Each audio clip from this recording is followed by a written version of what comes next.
የ2017 በጀት ዓመት የዘጠኝ ወራትን እቅድ አፈጻጸም ነው እንግዲህ የምንመለከተው። በዋና ዋና አመላካቾች ፕሬዘንቴሽኑ 6 ክፍል ይኖረዋል።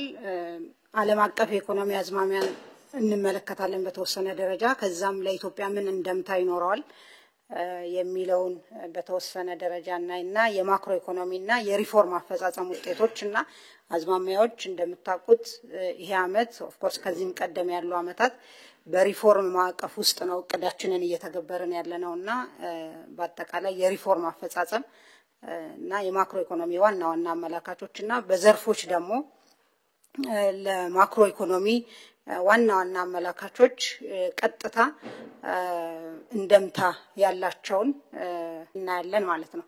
ከዛም የመሰረተ ልማትና የተመረጡ የመሰረተ ልማትና የፕሮጀክቶች አፈጻጸምን እናያለን።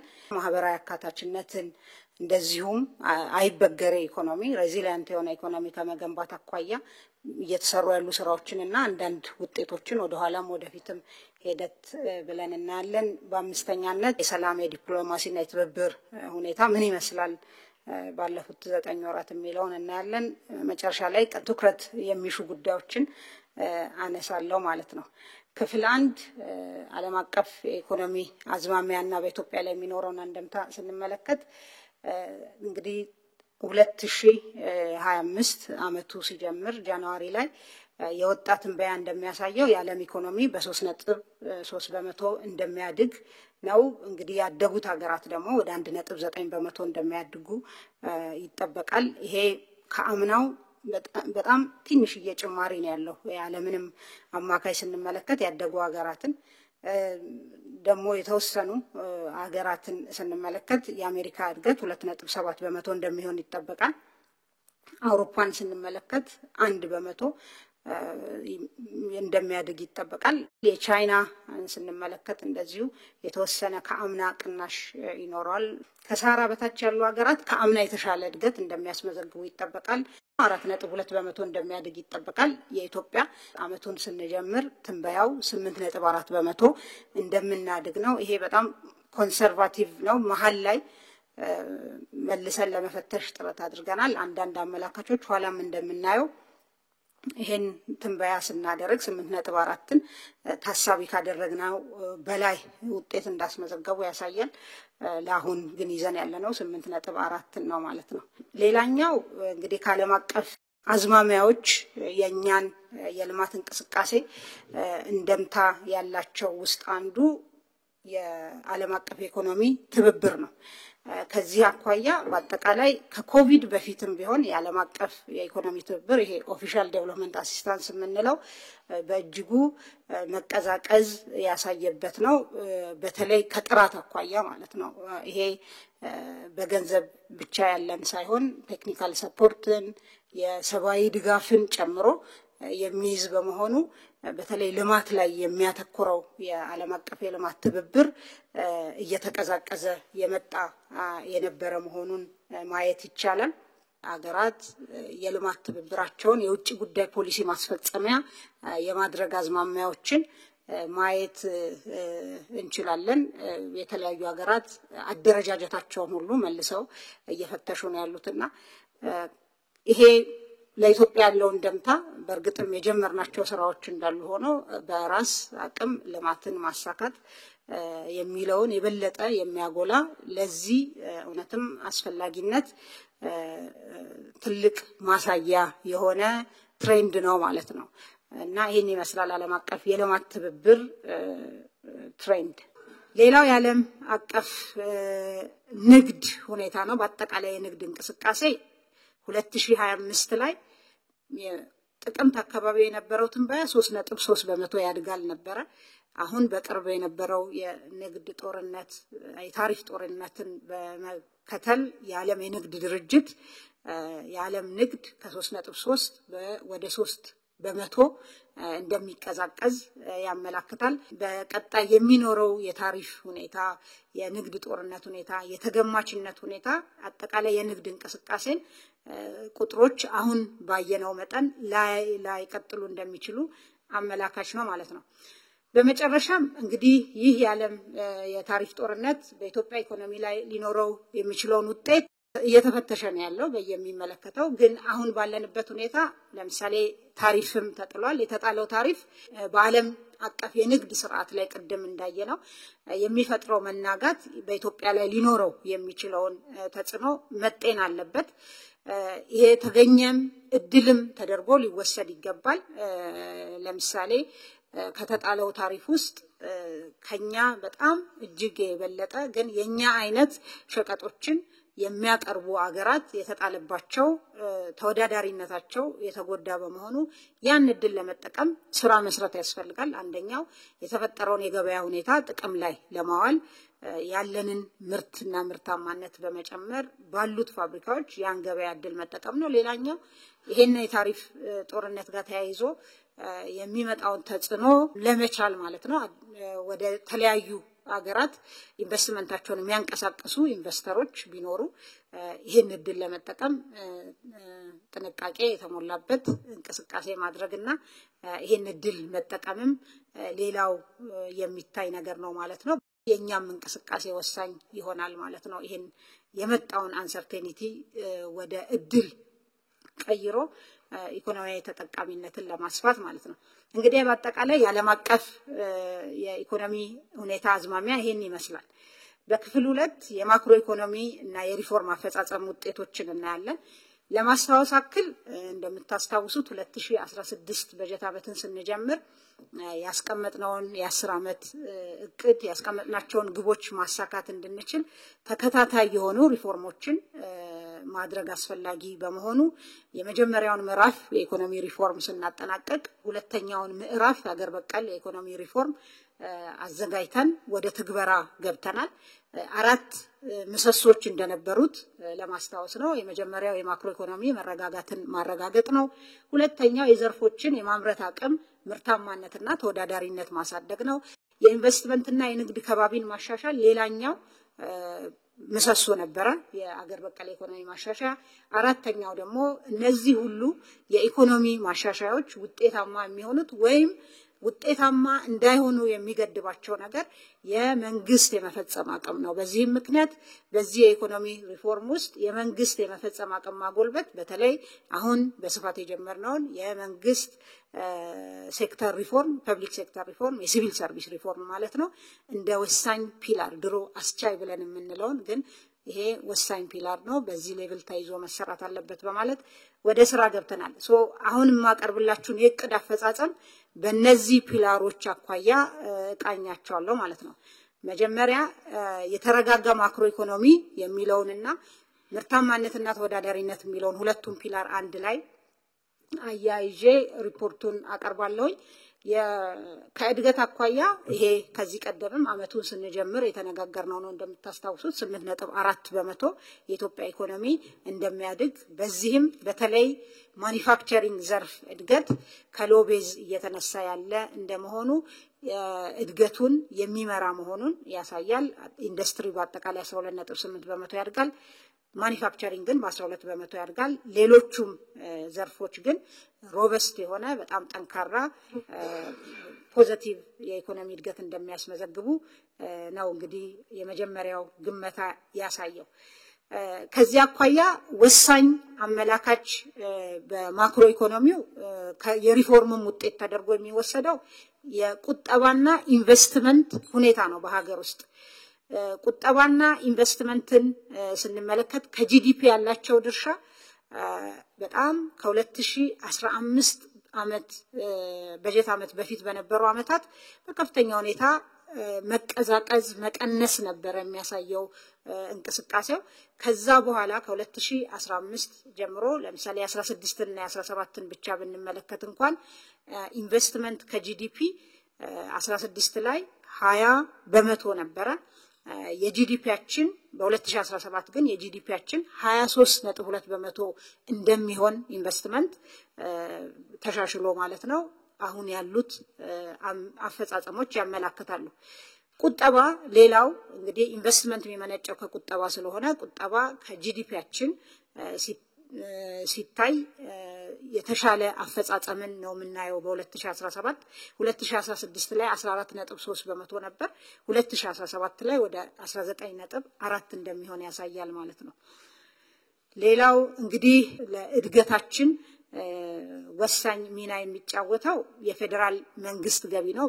በክቡር ጠቅላይ ሚኒስትር የተቋቋመ የገቢ እና የገቢ ጋር የተገናኘ ሪፎርም ስራዎች የሚያስተባብር ግብረ ኃይል አለ። ያ ግብረ ኃይል በየሳምንቱ እየተገናኘ የታክስ ፖሊሲን ብቻ ሳይሆን የታክስ አድሚኒስትሬሽን የታክስ አስተዳደር ስራዎች ማሻሻያዎችን፣ ዲጂታይዜሽንን፣ ታክስ መክፈልን ቀላል ማድረግ፣ የታክስ ጋር የተገናኙ ብልሹ አሰራሮችን መፍታት የሚያስችሉ ስራዎች በርካታ የፖሊሲ ማሻሻያ ስራዎች ተሰርተዋል። የታክስ አስተዳደር ካደረጃጀት ጀምሮ ስራዎች ተሰርተዋል። በቀጣይም ጠንክረው የሚቀጥሉ ይሆናል ማለት ነው። ከዚህ ቀደም እንግዲህ ፕሮባብሊ ከቅርብ አመታት በፊት ብንመለከት ይሄ ያልነበረ የፊስካል ዲሴንትራላይዜሽን ከዚህ ከፌደራሊዝም ጋር ተያይዞ አንዱ ቻሌንጅ የነበረው ፊስካል ዲሴንትራላይዜሽን በጣም ኢሹ ነበረ። ከቅርብ ጊዜ ወዲህ ይሄንን በማሻሻል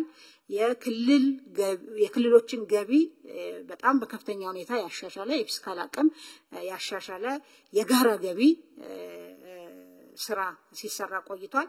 ይሄ የክልሎችን ገቢ በማሻሻል ለማህበራዊና ኢኮኖሚያዊ ልማት የሚያውሉትን ሀብት ከመጨመር አኳያ ትልቅ ሚና የሚጫወት ነው። ሌላኛው እንግዲህ የማክሮ አመላካች የመንግስት ወጪ ነው። የመንግስት ወጪን ስንመለከት ከሪፎርሙ ጋር ተያይዞ ከፍተኛ ድጎማ ተደርጓል። እነዚህን ድጎማዎች ኋላ መጣባቸዋለሁ፣ ግን ወደ 200 በዚህ 9 ወር 211 ቢሊዮን ብር ድጎማ ተደርጓል ማለት ነው። አመቱ ሲጠናቀቅ ከ400 ቢሊዮን ብር በላይ ድጎማ የሚደረግ ይሆናል። ሌላው የሪፎርም ውጤት የሆነና ወሳኝ የማክሮ ኢኮኖሚ ጤንነት አመላካች የብድር ሁኔታ ነው። የዕዳ ሁኔታ ከጂዲፒያችን ከኢኮኖሚያችን አኳያ እንደምታውቁት ይሄ የአገር በቀል ኢኮኖሚ ሪፎርማችንን ለመደገፍ ከኛ ጋር ለመስራት ፈቃደኛ የሆኑ ዓለም አቀፍ ተቋማት አገራት ጋር በተደረገ ትብብር የዕዳ ሽግሽግ በዚህ ሪፎርም ምክንያት በከፍተኛ ሁኔታ ተጠቃሚ መሆን ተችሏል። የዕዳ ሽግሽጉ መጨረሻ ውሳኔውንም ከማግኘቱ በፊት እንደምታስታውሱት የ1.4 ቢሊዮን ብር የጊዜያዊ የዕዳ ክፍያ ማቆም ወይም ስታንድ ስቲል ማግኘት መቻሉ ኢኮኖሚውን እንግዲህ ያለንን ገንዘብ ለልማት እንድናውል ከማረጉ በተጨማሪ ያለውን ጫና ከመቀነስ አኳያ ትልቅ ሚና ተጫውቷል። ይሄ ሪፎርም የ3.5 ቢሊዮን ዕዳ ሽግሽግ አብሮ ይዞ የመጣ ነው። ከዚህ ውስጥ ለምሳሌ ድርድሩ ሲደረግ ቆይቶ የኦፊሻል ክሬዲተርስ ኮሚቴ ንግግር በየጊዜው ሲደረግ እንደነበረ በጂ20 ማዕቀፍ እናውቃለን። በዚህ ውስጥ እንግዲህ አሁን ኮንክሉዥን አግኝቷል ወይም መጨረሻው ላይ ደርሷል ንግግሩ ማለት ነው። በመርሁ በፕሪንሲፕሎቹ ስምምነት ላይ ተደርሶ ይሄ 3.5 ቢሊዮን ዶላር ዕዳ በ2017 የ1.5 ቢሊዮን ዕዳ ሽግሽግ በ2018 የ400 ሚሊዮን በ19 የ500 ሚሊዮን እና በ2020 የ1.5 ቢሊዮን ዶላር የዕዳ ሽግሽግ በሚያስገኝ ሁኔታ ስምምነት ላይ ተደርሷል። ይሄ ለምሳሌ የዚህን ዓመት ሁኔታ እንኳን ብንመለከት በ2017 ይሄ የዕዳ ሽግሽግ ባይገኝ ኖሮ ይከፈል የነበረው ዕዳ 2.8 ቢሊዮን ዶላር ነው የነበረው። ይሄ ዕዳ ሽግሽግ በመገኘቱ ወደ 1.9 ቢሊዮን ዶላር ብቻ ነው የሚከፈለው። ወደ 1 ቢሊዮን ዶላር የሚጠጋ ገንዘብ እንግዲህ ዕዳ ይከፈል የነበረ ለልማት ላይ መዋል እንዲችል ለማህበራዊ ኢኮኖሚያዊ ልማት ለመሰረተ ልማት ዝርጋታ መዋል እንዲችል ያደረገ የሪፎርም ስራ ነው ማለት ነው የተሰራው። የ2016 አመቱ ሲያልቅ ጠቅላላ የውጭ ዕዳ ከጂዲፒያችን ያለው ድርሻ 13.7 በመቶ ሆኗል። ይሄንን ማስታወስ የምፈልገው ሪፎርሙን ስንጀምር የውጭ ዕዳ ከጂዲፒያችን የነበረው ድርሻ 30 በመቶ በላይ የነበረ መሆኑን ማስታወስ በጣም ጠቃሚ ነው ማለት ነው። ከዛ በኋላ የተሰሩ የዕዳ ማሸጋሸግ ብቻ ሳይሆን $1 ንግድ ብድር ላለመውሰድ በመወሰኑ ምክንያት ተጨማሪ ብድርም አልመጣም ያሉ ብድሮችን ስንከፍል ቆይተናል ስንደራደር ቆይተን ደግሞ ይሄንን የዕዳ ሽግሽግ ማግኘት ችለናል ማለት ነው ድጎማው ንቅድም እንዳልኩት በአጠቃላይ ወደ 211 ቢሊዮን ብር ድጎማ በ9 ወሩ ተሰጥቷል ለምን ተሰጠ የሚለውን ለማንሳት ለሴፍቲ ኔት በአመቱ ከተያዘው ውስጥ 41 ቢሊዮን ለሴፍቲ ኔት በተለይ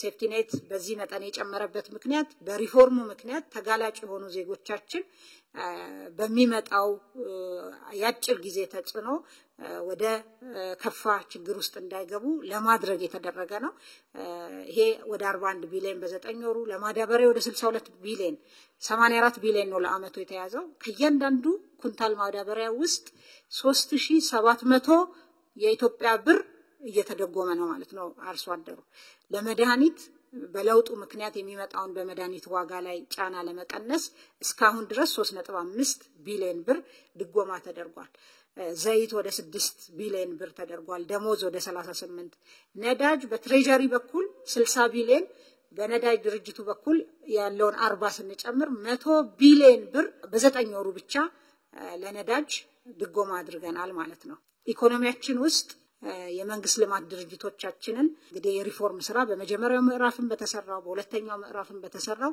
ተበታትነው የነበሩትን በኢንቨስትመንት ሆልዲንግ በመሰብሰብ ከፍተኛ ሪፎርም በመስራት ያስተዳደርም ሪፎርም ሌሎች የፋይናንስ እና አጠቃላይ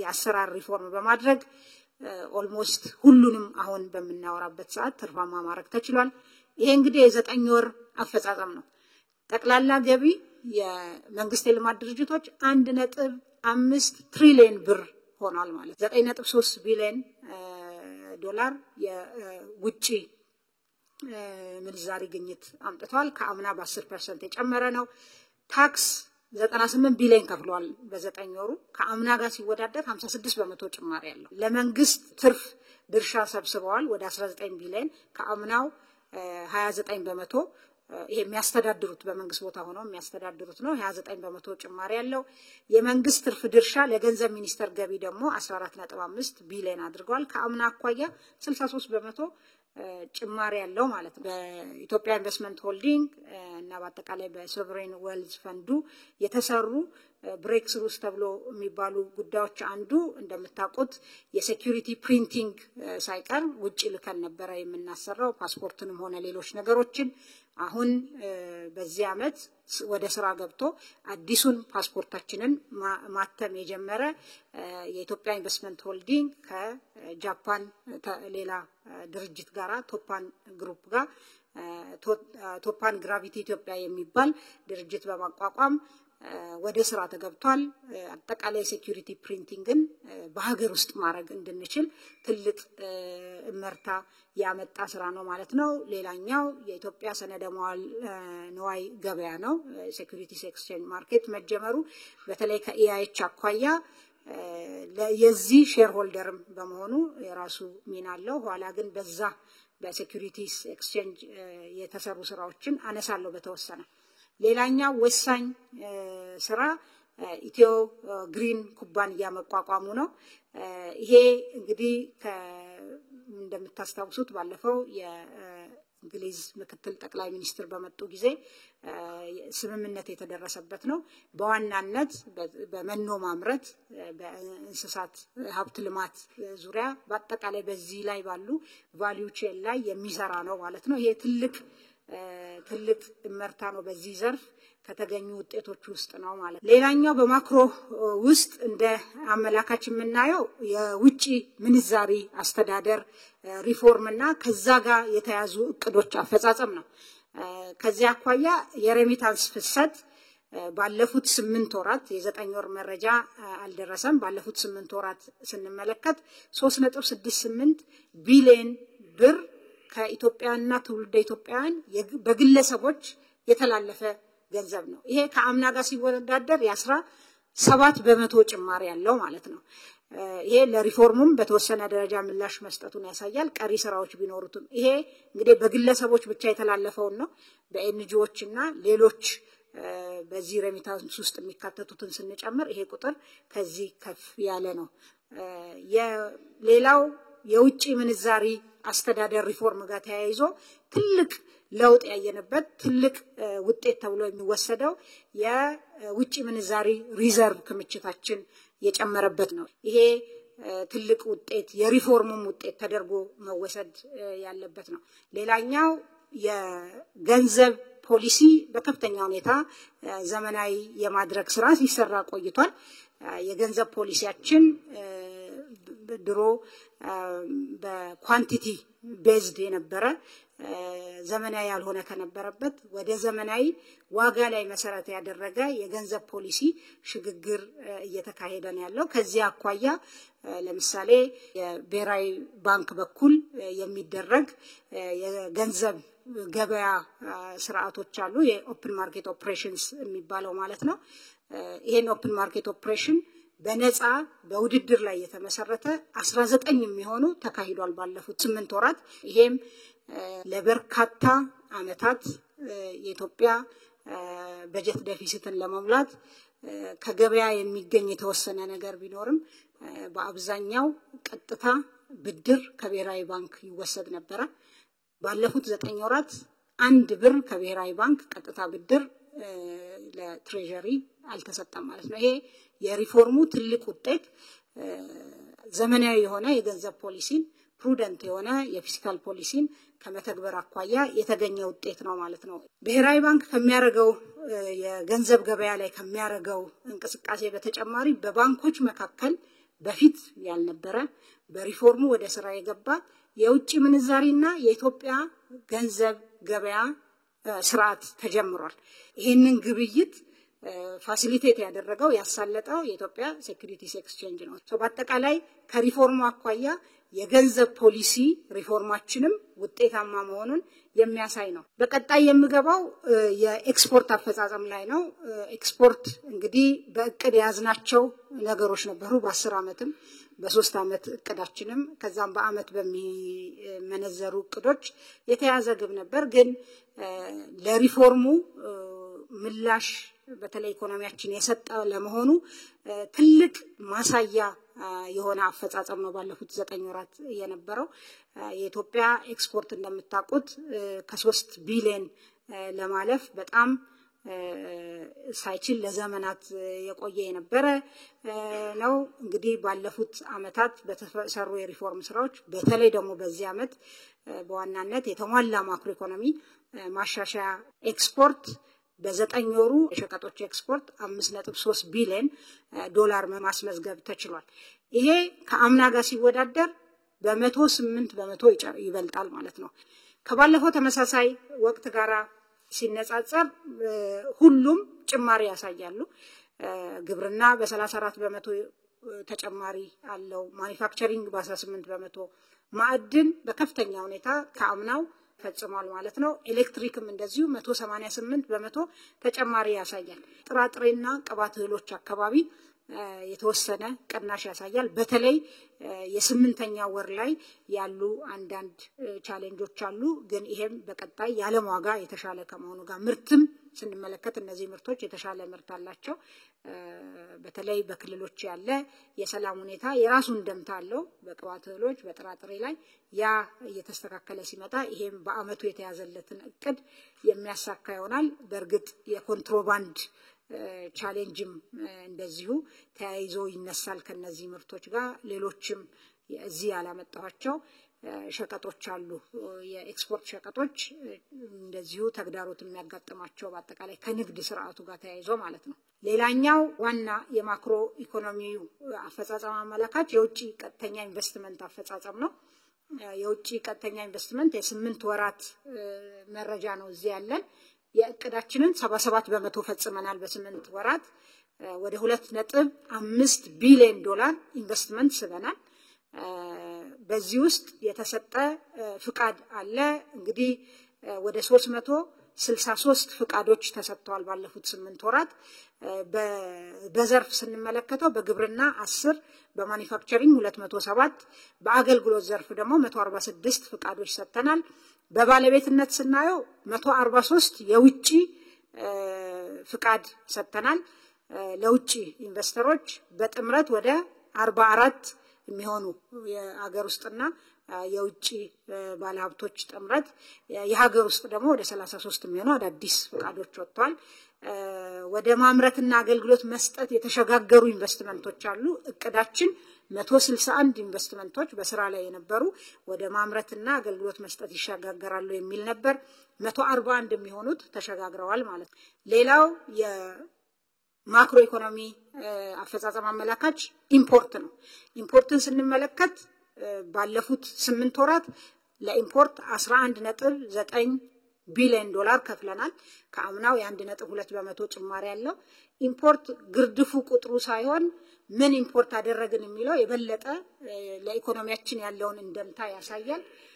እንደምታስታውሱት ከዚህ ቀደም በነበሩ አመታት በተለይ ከኮቪድ በኋላ የዓለም የምግብ ዋጋ እና የሸቀጦች ዋጋ በከፍተኛ ሁኔታ በጨመረ ጊዜ መድኃኒትንም ጨምሮ ማለት ነው አብዛኛውን የኢምፖርት ለምንመድበውን ዶላራችን የሚሄደው የነበረው ለፍጆታ እቃዎች ነው የነበረው። ባለፉት 8 ወራት የካፒታል እቃዎች ኢምፖርት በከፍተኛ ሁኔታ ጨምሯል በ15%። ግብርና ለግብርና የመጣ የካፒታል እቃ ይሄ ማለት ለሜካናይዜሽን የሚያገለግል ማለት ነው 52% ጨምሯል። ለኢንዱስትሪ የመጣ ካፒታል እቃ በ24% ጨምሯል ከአምና ተመሳሳይ ወቅት ጋር ስናወዳድረው ማለት ነው። ጥሬ እቃም እንደዚሁ በተወሰነ ደረጃ ጨምሯል። የጥሬ እቃና በከፊል የተሰናዱ እንግዲህ የፖሊሲ ፕራዮሪቲያችን እየቀነሱ መሄድ አለባቸው። በሀገር ውስጥ እነዚህን መተካት አለብን። ሌሎች ግን እኛ ለማምረት ገና ያልደረስንባቸው የካፒታል እቃዎች ማሽነሪዎች የማስገባት ምጣኔ የተሻለ መሆኑን ያሳያል ማለት ነው። ይሄም በግብርና በአምራች ኢንዱስትሪው ላይ ያለ አፈጻጸም ላይ ትልቅ እንደምታለው ትልቅ ለውጥ ነው ማለት። ሌላው እንግዲህ የማክሮ ኢኮኖሚ አመላካች የፋይናንስ ዘርፍ አፈጻጸም ነው። ከፋይናንስ ዘርፍ አኳያ በባንኮች ያለ ተቀማጭ ገንዘብ በ24% ጨምሯል። በዚህ 8 ወር ባንኮች 473.9 ቢሊዮን ብር ብድር ሰጥተዋል። አምና በዚህ ሰዓት 292 ቢሊዮን ብር ብቻ ነበረ ብድሩ ማለት ነው። ይሄ ብድር ደግሞ የት ነው ሄደው ብለን በተበዳሪ አይነት ስንመለከት የግሉ ዘርፍ 76%ውን ብድር ወስዷል ከዚህ ውስጥ ማለት ነው። የመንግስት የልማት ድርጅቶች ደግሞ 23%ውን ብድር ወስደዋል ማለት ነው። ሌላው በዘርፎች የተለቀቀ ብድር ይሄን ማየት የሚያስፈልገው ተጨማሪ ስራም እንደሚፈልግ ለማሳየት ነው። ከግሉ ዘርፍ ለየትኞቹ ዘርፎች ነው ብድር እየሄደ ያለው የሚለውን ለማሳየት ነው። ግብርና 22%ውን ወስዷል። ማኒፋክቸሪንግ 13%ውን ወስዷል። አሁንም ንግድ ትልቁን የአገልግሎት ዘርፍ ማለት ነው ትልቁን ብድር እየወሰደ ነው ያለው ማለት ነው። ይሄ ሁኔታ እንግዲህ የማኒፋክቸሪንግ እና ግብርና በተለይ ከስትራክቸራል ትራንስፎርሜሽን ማኳያ ያላቸውን ሚና ታሳቢ ያደረገ የፋይናንስ ዘርፋችን የባንኮቻችን ይሄን ነገር ታሳቢ ያደረገ ማሻሻያዎችን ማድረግ የሚያስፈልግ መሆኑን ማሳያ ነው። የአምራች ዘርፉ በከፍተኛ ሁኔታ በፋይናንስ መደገፍ አለበት። ከፍተኛ መሻሻል አለ፣ ለውጥ አለ።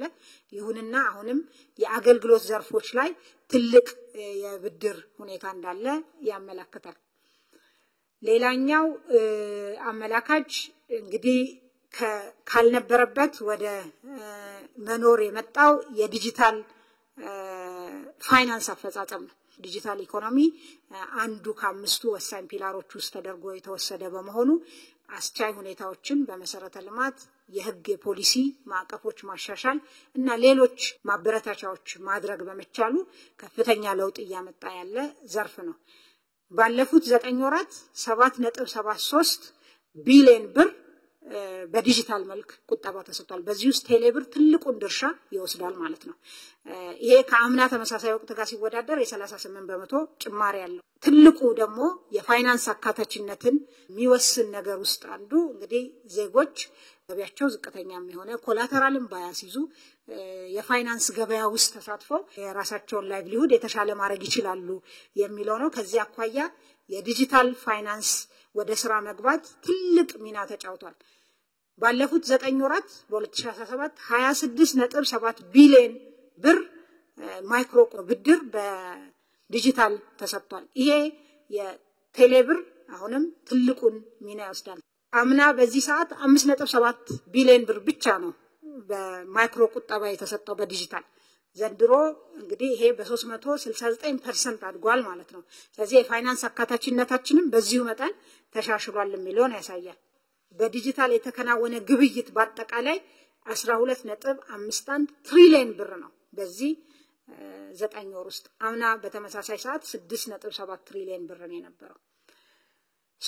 ይሄ በአጠቃላይ በዲጂታል ኢኮኖሚው የታየ እመርታ። ስለዚህ የአገልግሎት ዘርፉ ቫልዩ አድድ ወይም እሴት ጭመራ ለጂዲፒው ከጠበቅነው በላይ እንደሚሆን አንዱ ማሳያ ይሄ ነው ማለት ነው። ሌላኛው የካፒታል ገበያ እንግዲህ ወደ ስራ የገባ መሆኑን እናስታውሳለን።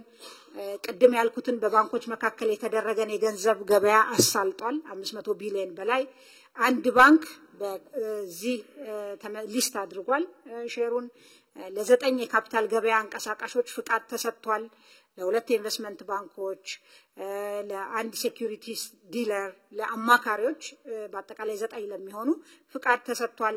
በብሔራዊ ባንክ ደግሞ ዘመናዊ ኤሌክትሮኒክ የሰነደ መዋለ ንዋይ ግምጃ ቤት ተደራጅቶ በህዳር ወር ወደ ስራ ገብቷል። ይሄ ምንድነው የሚያደርገው ማለት ነው? ወደ ገበያው ለሚመጡ አክሲዮኖች እና የግምጃ ቤት ሰነዶች እንደ ቋት ያገለግላል ማለት ነው። ሌላኛው ወሳኝ የማክሮ ኢኮኖሚ አፈጻጸም አመላካች የልማት አፈጻጸም ውጤታችንም ውጤት የሆነው የስራ ዕድል ፈጠራ ነው። እንግዲህ ይሄ እስካሁን ባገኘነው መረጃ መሰረት በ2017 9 ወራት ወደ 3.3 ሚሊዮን አካባቢ የስራ ዕድል መፍጠር ተችሏል በሀገር ውስጥ ብቻ። ከዚህ ውስጥ ግብርና አብዛኛውን ስራ ፈጥሯል። አገልግሎትም እንደዚሁ ወደ 1.1 ሚሊዮን ዜጎች የስራ ዕድል ፈጥሯል። ሌላኛው ከስራ ዕድል ፈጠራ አኳያ የውጪ ሀገር ስራ ስምሪት ነው።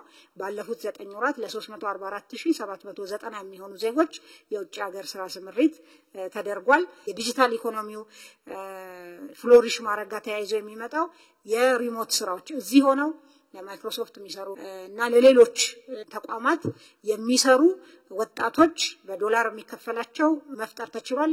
በዚህ 9 ወር ለ45740 ወጣቶች የስራ ዕድል የርቀት ስራ ወይም ሪሞት ጆብ ተፈጥሯል ማለት ነው። በማክሮ ኢኮኖሚ ውስጥ ሌላው ወሳኝ አመላካች የዋጋ ግሽበት ሁኔታ ነው። የዋጋ ግሽበት እንግዲህ የዓለም አቀፍ ችግር ሆኗል። የዓለም አቀፍ ፌኖሜናል ነው። እኛንም በእጅጉ ፈትኖን ቆይቷል። አሁንም ቢሆን ትልቁ የማክሮ ኢኮኖሚ ስራና አጀንዳችን ነው። ይሁንና ባለፉት 12 ወራት በተከታታይ የዋጋ ግሽበት የሚጨምርበት ምጣኔ ሲቀንስ ቆይቷል። ይሄም ለረጅም ጊዜ በመሆኑ ምክንያት የዋጋ ግሽበት እየተረጋጋ እየመጣ መሆኑን ያመለክታል። በመጋቢት ወር መጨረሻ አጠቃላይ የዋጋ ግሽበት ወደ 13.6 በመቶ ወርዷል። የምግብ ዋጋ ግሽበት ደግሞ ወደ 11.9 በመቶ አድጓል።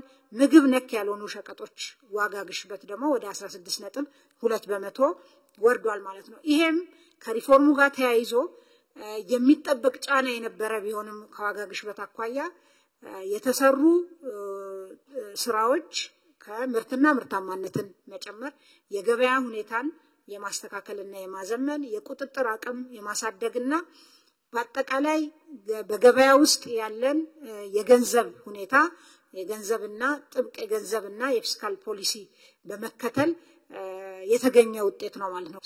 በዋና ዋና የማክሮ ኢኮኖሚ አመላካች በመንላቸው ያየነው እንዳለ ሆኖ በዘርፎች በተለይ በተመረጡት እነዚህ 5 የእድገት ምንጮች ከአምና አኳያ ወሳኝ አመላካቾቻቸው ምን ይመስላሉ የሚለውን ብንመለከት ግብርና ዘንድሮ እንዲያድግ የምንጠብቅበት መጠን አለ።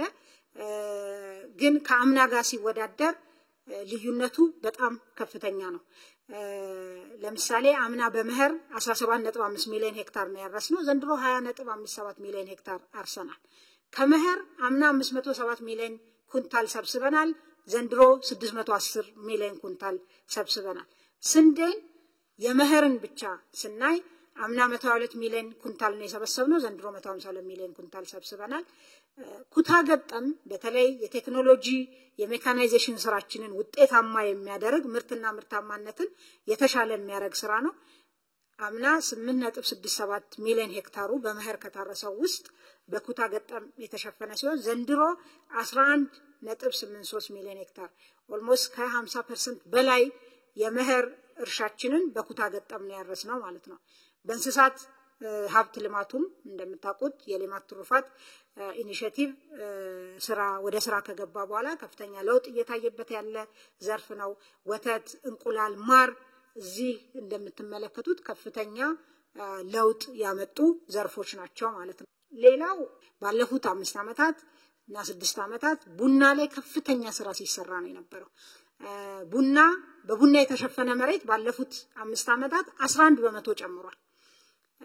የቡና ምርት በ19 በመቶ ጨምሯል። የምርታማነትም የቡና ምርታማነት መጨመር በጣም አዳጋች እና ከፍተኛ ስራ የሚጠይቅ ነው። የቡና ምርታማነትም ባለፉት 5 ዓመታት በ7 በመቶ መጨመር ተችሏል ማለት ነው።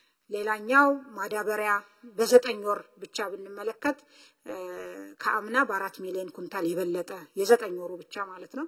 የምርጥ ዘርንም ብንመለከት ከፍተኛ ለውጥ ያለው ኖራ አምና በ9 ወር ምንም ኖራ አላከፋፈልንም ወይም ለአሲዳማ መሬት አላከምንም ነበር። ዘንድሮ 384 ሺህ ኩንታል ኖራ ተከፋፍሏል ወይም ለማከም ውሏል ማለት ነው። የተዳቀሉ ላሞች ቁጥር ጨምሯል። የአንድ ቀን ጫጩት አቅርቦት ጨምሯል። ዘመናዊ የንብ ቀፎ እንደዚሁ አቅርቦት በከፍተኛ ሁኔታ ጨምሯል። ካምና ኦልሞስት በእጥፍ ማለት ነው። ሌላኛው ዘርፍ ለጂዲፒ ኮንትሪቢዩሽን ያለው እና ከትኩረት መስኮቻችን ውስጥ ኢንዱስትሪ ነው።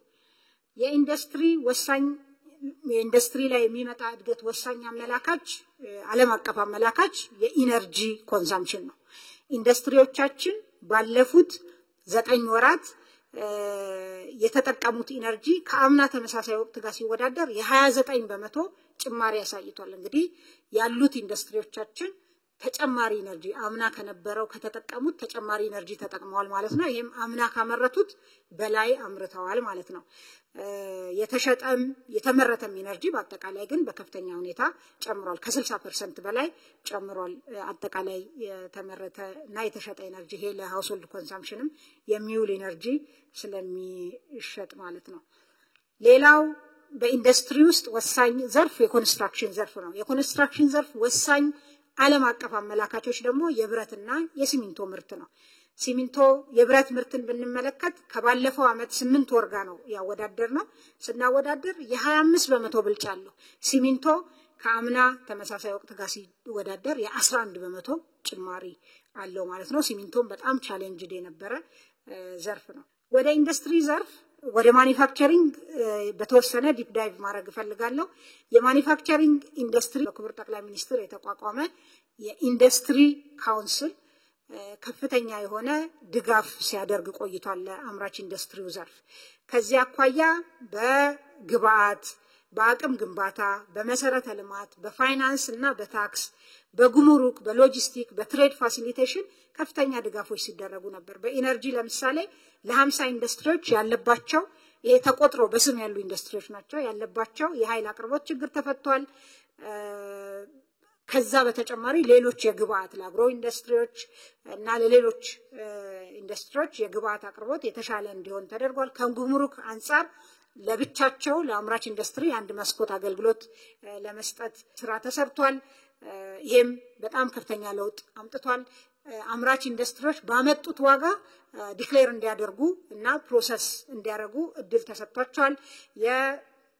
የቦንድድ ዌርሃውስ ደግሞ ተጠቃሚ እንዲሆኑ ተደርጓል ማለት ነው። ይሄ የወርኪንግ ካፒታል ጫናቸውን የሚቀንስ በዛ ላይም የግብአት አቅርቦትን በከፍተኛ ሁኔታ የሚያሻሽል ነው ማለት ነው።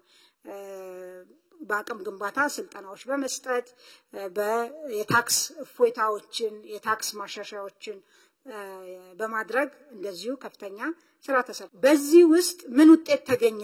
ባለፉት 9 ወራት በማኒፋክቸሪንግ ካውንስሉ በተደረጉ ድጋፎች እና በአጠቃላይ በዘርፉ በተሰራው ስራ 6 ኢንዱስትሪዎች የጨርቃጨርቅ ኢንዱስትሪዎች የካፓሲቲ ዩቲላይዜሽናቸው ወይም የማምረት አቅም አጠቃቀማቸው በ11 በመቶ አድጓል።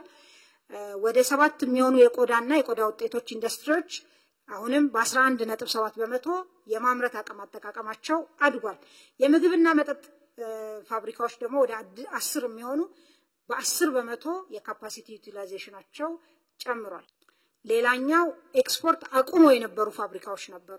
ይሄ ካውንስል ባደረገው ድጋፍ 24 አምራች ኢንዱስትሪዎች ኤክስፖርት ማድረግ ጀምሮ በዚህ 9 ወር 14.3 ሚሊዮን ዶላር አስገኝተዋል ማለት ነው። ኢንዱስትሪ ፓርኮች ውስጥ ያለ እንቅስቃሴን እንዲሁ ለማየት ለምሳሌ ሶላር ፓኔል ሶላር ሴሎችን ከሶፊስቲኬሽን አኳያ እናምርት ከነበረው በአብዛኛው ጨርቃጨርቅ የቆዳ ምርት ከነበረው ወደ ቴክኖሎጂ የተደገፉ ምርቶች ለመሸጋገር ትልቅ መንገድ መጀመሩን የሚያሳይ ወደ 120 ሚሊዮን ዶላር ኢንቨስትመንት በማድረግ በዚህ በሚቀጥለው ሳምንት ለኤክስፖርት የተዘጋጀ ምርት ያመረተ ስራ ተሰርቷል። ይሄ እንግዲህ ከገባ በጣም አጭር ጊዜ ነው። በዚሁ አመት ነው የገባ ወደ ኢንዱስትሪ ፓርክ ግን ማምረት ጀምሮ ኤክስፖርት ለማድረግ ዝግጅት ጨርሷል ማለት ነው።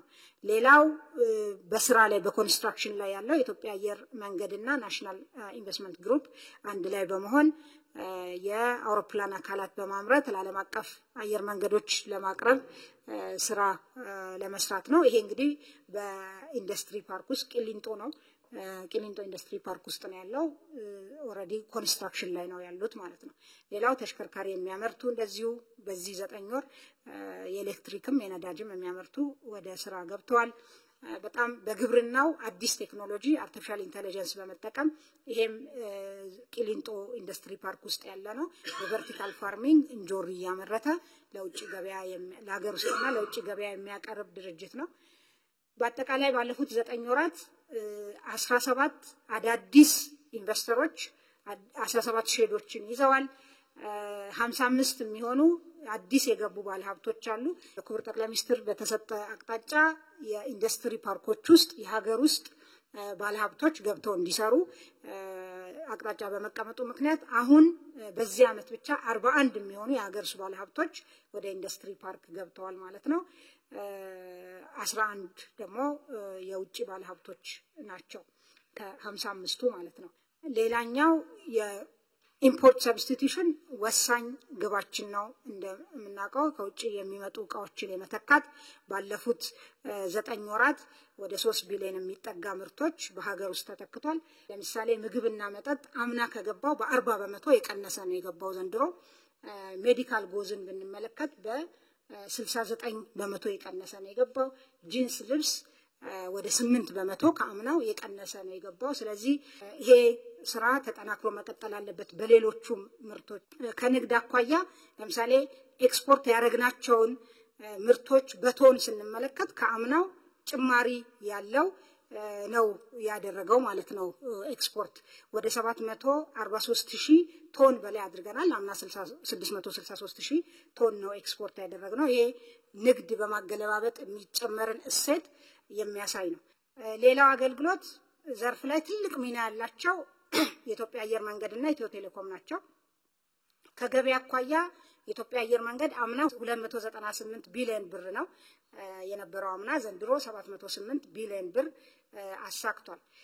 ኢትዮ ቴሌኮም አምና በዚህ ሰዓት 67 ቢሊዮን ብር ነበረ ገቢው፣ ዘንድሮ 96 ቢሊዮን ብር አሳክቷል። በአገልግሎት ዘርፉ እዚህ ላይ ያየናቸው ኢንዲኬተሮች እንደሚያሳዩት ከአምና በከፍተኛ ሁኔታ መሻሻል እንዳለ ነው።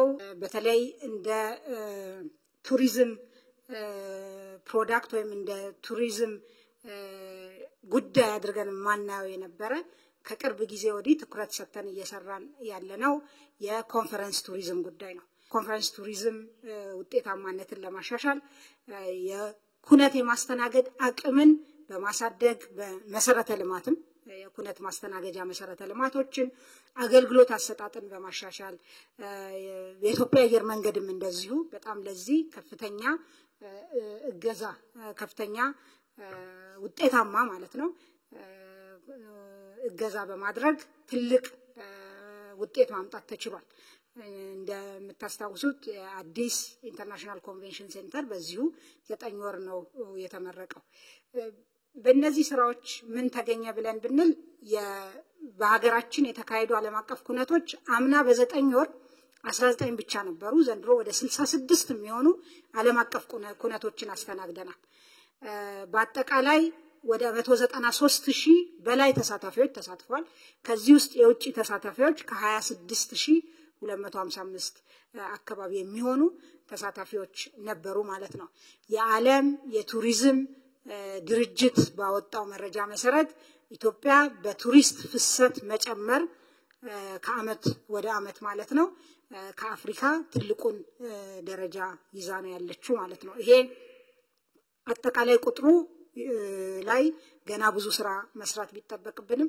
እድገቱ ላይ ግን የቱሪዝም ዘርፍ እድገት ላይ ኢትዮጵያን አንደኛ ቁጥር ላይ ነው ከአፍሪካ ያስቀመጠው የዓለም የቱሪዝም ድርጅት ማለት ነው የኮንፈረንስ ቱሪዝም አቅማችንን ለማሳያ የአፍሪካ ህብረት ጉባኤ እንዴት ተካሄደ ምን አዳዲስ ነገሮች ነበሩት የሚለውን ለማሳያነት አንጥቻለሁ በዚህ አመት የተሰራው ስራ እጅግ ወጂ ቆጣቢ ግን በጣም ባልተለመደ መልኩ ከፍተኛ ቅንጅትን መሰረት ያደረገ አዳዲስ ጉዳዮችን አብሮ የያዘ ከመጣው ሰው ማኳያ በመሪዎችም ይሁን በተሳታፊ ከፍተኛ ቁጥር ለውጥ ያለው ነው የተገኘው ማለት ነው ከዚህ አኳያ ለምሳሌ 31 መሪዎች 3 ምክትል ፕሬዝዳንቶች 5 ጠቅላይ ሚኒስትሮችና 8 የውጭ ጉዳይ ሚኒስትሮች የመሯቸው ዴሊጌሽኖች ናቸው የአፍሪካ ህብረትን መሪዎች ጉባኤ የተሳተፉት ይሄንን የተሻለ ፕሮፌሽናል የሆነ እና የሚመጥን አገልግሎት መስጠት እንዲቻል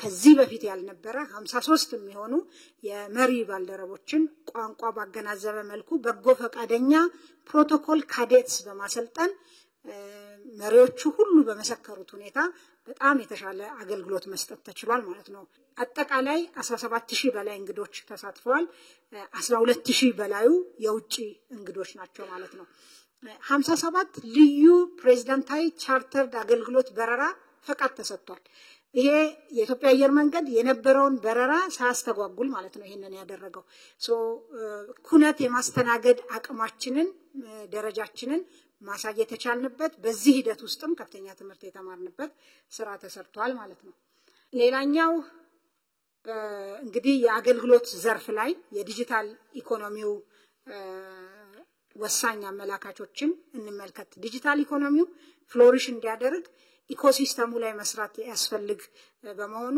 በመሰረተ ልማት ከፍተኛ ስራ እየተሰራ ነው በኢትዮጵያ በመንግስት ልማት ድርጅቶች በኩል በኢትዮ ቴሌኮምም በሌላኛው ኦፕሬተር በኩልም የመሰረተ ልማት ኢንቨስትመንቶች እየተደረጉ ነው በእነሱ ብቻ ሳይሆን ሌሎች አርቲፊሻል ኢንተለጀንስን ጨምሮ ሌሎች የመንግስት ተቋማት አስፈላጊ የሆነ የዲጂታል ኢኮኖሚ አሳላጭ መሰረተ ልማቶች ላይ ኢንቨስት እያደረጉ ዲጂታል ኢኮኖሚው ደግሞ የበለጠ እንዲሳለጥ የሰው ኃይል አስፈላጊ ነው የሰው ሀብት ልማት ማለት ነው ከዚህ አኳያ የ5 ሚሊዮን ኮደርስ ኢኒሺዬቲቭ የምናቀው ነው በፕሮግራሚንግ በዳታ ሳይንስ በአንድሮይድ ልማት መሰረታዊ ዲጂታል ክህሎት ላውንች ተደርጓል ከዚህ አኳያ 643643 የሚሆኑ ዜጎች ተመዝግበው ስልጠና እየወሰዱ ነው ከዚህ ውስጥ 239613 ተመርቀዋል ማለት ነው ኢንተርናሽናል ሰርቲፊኬት ይዘው ይሄ ሪሞት ጆብስ ለምንላቸው ቀደም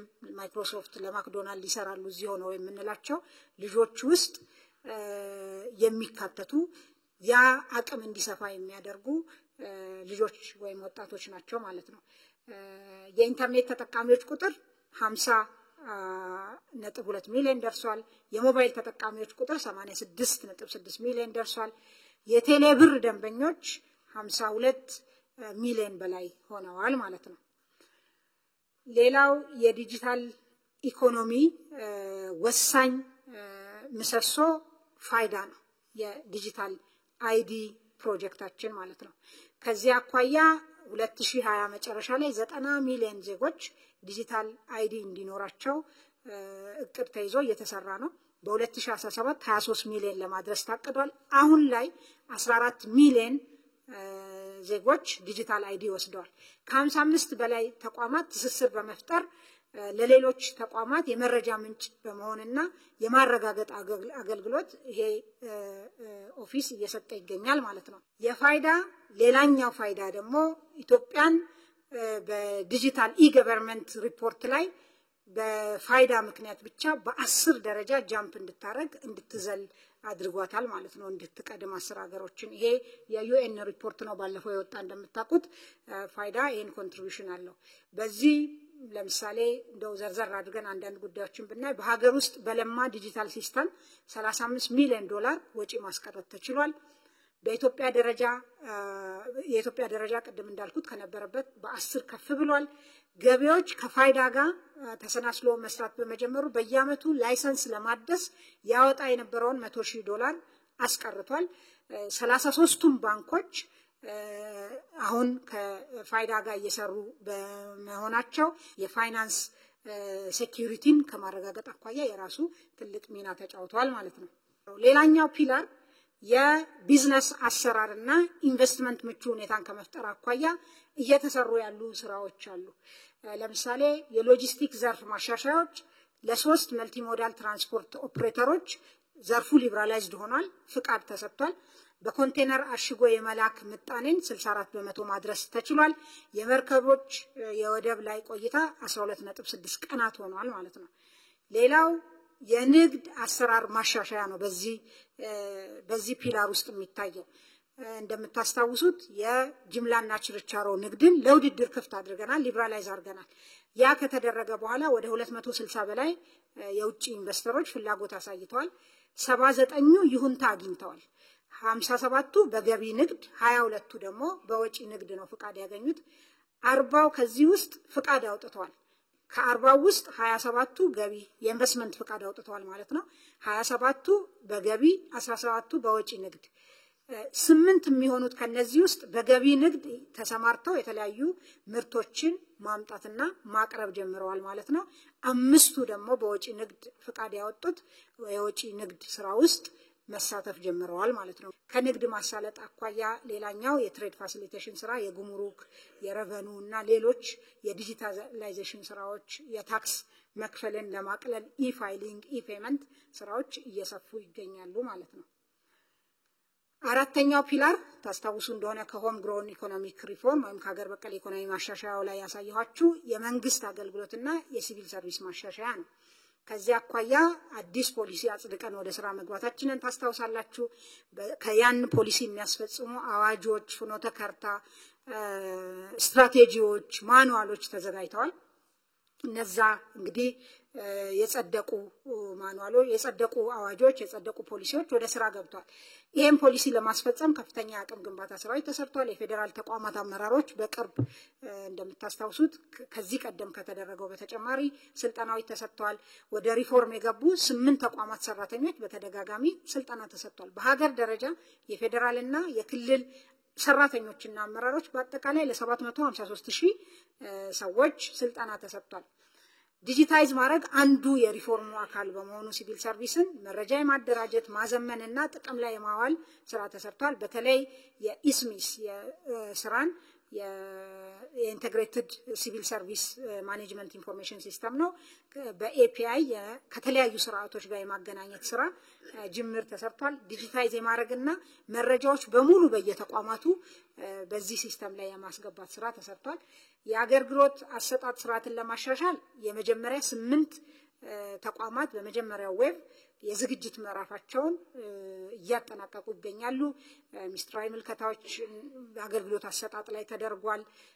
የኮሚሽኑ አሰራርና የስራ አካባቢ ሁኔታዎችም ማሻሻል ስራ ተሰርቷል። የሪፎርም የክትትልና የድጋፍ ስራዎች ይሄን ሪፎርም ለማስፈጸም ተደርጓል። የዚህ የሲቪል ሰርቪስ ሪፎርም በጣም ትልቅ ብሬክ ስሩ ተብሎ የሚታየው የመሶብ መቋቋም ነው። ይሄ በቅርብ ወደ ስራ የሚገባ መሶብ የሚባል የአንድ ማዕከል አገልግሎት ነው። ይሄ አንድ ማዕከል አገልግሎት እንግዲህ 20 ተቋማት ላሁን 94 አገልግሎቶቻቸውን ለይተዋል። ለሙከራ 12 ተቋማት 38 አገልግሎቶችን በዚህ ማዕከል ላይ ለስራ ያዘጋጁ ነው ያሉት። የአገልግሎት ስታንዳርድ፣ የስራ ፍሰት ማፒንግ እና ካታሎጊንግ ተጠናቋል። የህግ ማቀፎች ይሄንን ማዕከል ወደ ስራ ለማስገባት የሚያስፈልጉ ዝግጅት ተጠናቋል። የሰው ኃይል ዝግጅት 112 ሰው ሪክሩት ተደርጎ ሰልጥኖ ተዘጋጅቷል። 59 ካውንተሮች፣ 16 ባክ ኦፊስ፣ 13 አስተባባሪዎች ተለይተው ስልጠና ወስደዋል። 24 በጎ ፈቃድ አገልግሎት የሚሰጡና ተለይተዋል ማለት ነው። ሌላኛው ይሄንን ስራ የሚሰራበት ህንጻ የሪሞዴሊንግ እና የማዘመን ስራ በከፍተኛ ሁኔታ ተሰርቶ እየተጠናቀቀ ይገኛል። የመጨረሻው ሳምንታት ላይ ነው ያለው ማለት ነው። እንግዲህ ለነዚህ ለመጀመሪያ 8 ተቋማት ለሙከራ ኦሬዲ ተደልድሏል ማለት ነው። ባንኮችም እዚህ ውስጥ አገልግሎት የሚሰጡ ይሆናል። በጣም የዚህ አገልግሎት ወሳኝ ዲፓርቸር አገልግሎቶቹ ዲጂታል መሆናቸው ነው። ዲጂታል አገልግሎት በየቦታው አለ፣ ግን የዚህ ዲጂታል አገልግሎት በተለይ በኤፒአይ የተሳሰረ መሆኑ በዚህ ውስጥ የኢትዮጵያ አርቲፊሻል ኢንተለጀንስ ኢንስቲትዩት ትልቅ ሚና የተጫወተበት 8 ሶፍትዌሮች እንዲለሙ ኦፍ ኮርስ ከሌሎች ተቋማትም ጋር በመተባበር ትልቅ ስራ ተሰርቶ በሀገር በቀል ትልቅ ወጪ ያስወጣ የነበረን ማስቀረት ተችሏል ማለት ነው። ይሄ ተመርቆ ወደ ስራ ሲገባ ከፍተኛ የሆነ የአገልግሎት አሰጣጥ ችግርን የሚፈታ ይሆናል። ክፍል 3 ዋና ዋና የምንላቸውን የመሰረተ ልማትና ፕሮጀክት አፈጻጸሞች እናያለን። ፈጠን ብዬ ሄድባቸዋለሁ። ትልቁ ፕሮጀክታችን የህዳሴ የኃይል ማመንጫ ፕሮጀክታችን ነው። አሁን ባለንበት 98.6% ላይ ደርሷል። እስካሁን በጠቅላላ 6 ዩኒቶች ስራ ጀምረዋል። ከዚህ 2280 ሜጋዋት ማመንጨት ጀምረናል። አጠቃላይ ለሀገራዊ ኢነርጂ አቅርቦት ኃይል አቅርቦት 40%ን የሚሸፍነው አሁን ከታላቁ ህዳሴ ግድባችን የሚመነጨው ነው። ሌሎች የኃይል ማመንጫ ፕሮጀክቶቻችን ኮይሻ አለ። ኮይሻ እንግዲህ ትልቅ ፕሮጀክት ነው።